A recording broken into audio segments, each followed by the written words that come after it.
ఈరోజు ప్రపంచ వినియోగదారుల జాతీయ ప్రపంచ వినియోగదారుల వ్యవస్థని ఏర్పాటు చేసినటువంటి సందర్భంగా ఈరోజు మన యొక్క వినియోగదారుల సంఘం ఏర్పాటు చేసినటువంటి సమావేశంలో ఈ దేశంలో వినియోగదారులకు జరుగుతున్నటువంటి అన్యాయాలపైన దాన్ని ఏ విధంగా ఎదుర్కోవాలనే దానిపైన చాలా విస్తృతమైనటువంటి చర్చలు జరుగుతూ ఉన్నాయి. డిఫరెంట్ సెషన్స్ని పెట్టారు, డే లాంగ్ సెషన్స్ పెట్టారు. సమాజంలో ఉన్నటువంటి వివిధ రంగాలకు చెందినటువంటి చాలా సామాజిక వేత్తలు ఒక సంఘంలో మరి ఎన్నో సోషల్ ఇష్యూస్ మీద పనిచేసేటటువంటి అందరూ కూడా ఈ సమావేశంలో రావడం జరిగింది.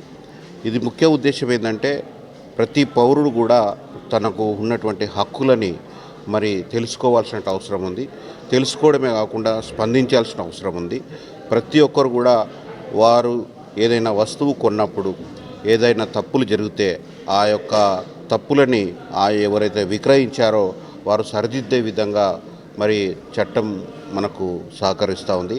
ఆ చట్టాన్ని వినియోగించుకునే వ్యవస్థలో కన్జ్యూమర్స్ వాళ్ళకు అవగాహన లేకపోవడం వల్ల పోనీలే ఇక దీనివల్ల నష్టపోయినా అని చెప్పి బాధపడిపోయి దాన్ని వదిలేయడం జరుగుతుంది. కానీ అట్లా కాకుండా ప్రతి ఒక్క దానికి వినియోగదారునికి జరుగుతున్నటువంటి అన్యాయానికి కన్జ్యూమర్ కోర్ట్స్లో మంచి అవకాశాలు ఉంటాయి.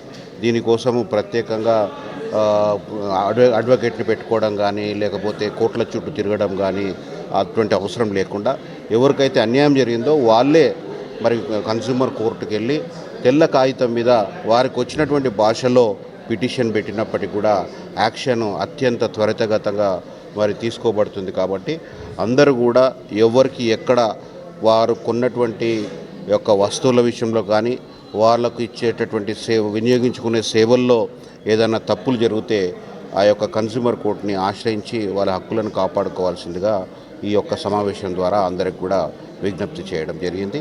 ఇటువంటి అవేర్నెస్ ప్రోగ్రామ్స్ భవిష్యత్తులో కూడా ఇంకా అన్ని స్థాయిల్లో కేవలం రాష్ట్ర స్థాయిలోనే కాకుండా జిల్లా స్థాయిలో మరి మండల స్థాయిలో గ్రామ స్థాయిలో కూడా భవిష్యత్తులో చేయాలని చెప్పి ఈ యొక్క సంస్థ అధ్యక్షులు శోభన్ బాబు గారు ఆలోచన ఉంది. ఆ ఆలోచన తప్పకుండా ఒకలా అమలు చేయగలిగితే ప్రజలకు ఎంతో మేలు చేసిన వాళ్ళం అవుతాం. ఆన్లైన్ పోర్టల్లో చాలా వరకు చూపించేది ఒకటి, ఇంటికి వచ్చిన తర్వాత చూస్తే ఒకటి ఉన్నాయి. వాటిని ఎలా అదే ఇప్పుడు అవేర్నెస్ లేకపోవడం వల్లనే మోసాలు అనేది జరుగుతూ ఉన్నాయి. అందుకే అవేర్నెస్ అనేది చాలా ఇంపార్టెంట్ సబ్జెక్టు. అవేర్నెస్ అంటే చాలామందికి ఒక రాంగ్ పర్సెప్షన్ ఏంటంటే ఇది కోర్టుకు పోవాలంటే చాలా టైం పడుతుంది అనేది. అది కోర్టు ఇక్కడ ఫీజు కూడా కట్టాల్సిన అవసరం లేదు. ₹1 కూడా ఫీజు కట్టకుండా కన్జ్యూమర్ కోర్టుకు పోవచ్చు.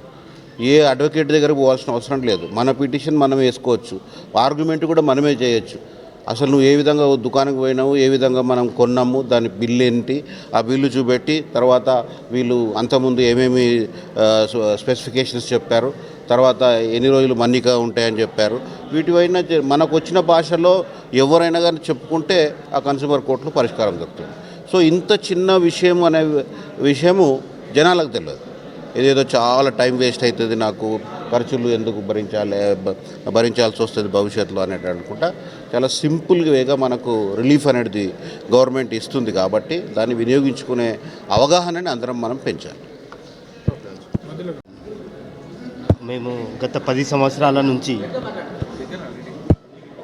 కన్జ్యూమర్ రైట్స్ ఆర్గనైజేషన్ అనేది గత 10 సంవత్సరాల నుంచి వినియోగదారులకు అవేర్నెస్ కల్పిస్తున్నాము భారతదేశం మొత్తంగా.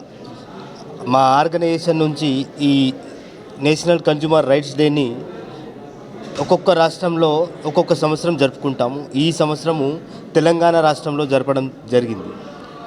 ముఖ్యంగా మా ఆర్గనైజేషన్ నుంచి వినియోగదారులకి చట్టాల మీద అవగాహన కల్పిస్తాము, వర్క్షాప్స్ పెడుతుంటాము, ప్యానెల్ డిస్కషన్స్ పెడుతుంటాము, కాలేజీలలో అవేర్నెస్ చేస్తుంటాము. అంటే మా ఉద్దేశం, ఆర్గనైజేషన్ యొక్క ఉద్దేశం ఏంటంటే వినియోగదారునికి చట్టాల మీద పూర్తి అవగాహన వచ్చినప్పుడు వినియోగదారుడు మోసపోవడానికి ఛాన్సెస్ చాలా తక్కువ ఉంటుంది.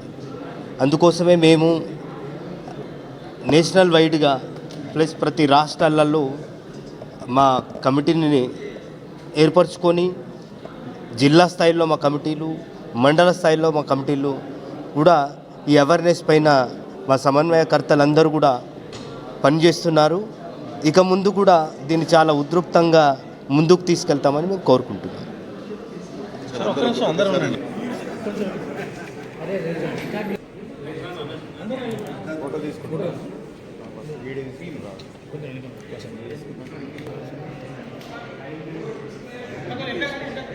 వస్తున్నాం ఒక్క నిమిషం. భయ్యా ఇటు చూడండి.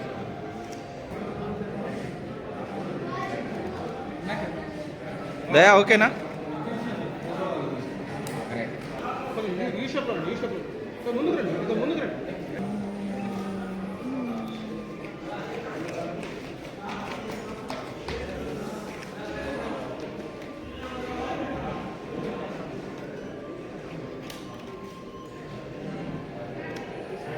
Thank you sir.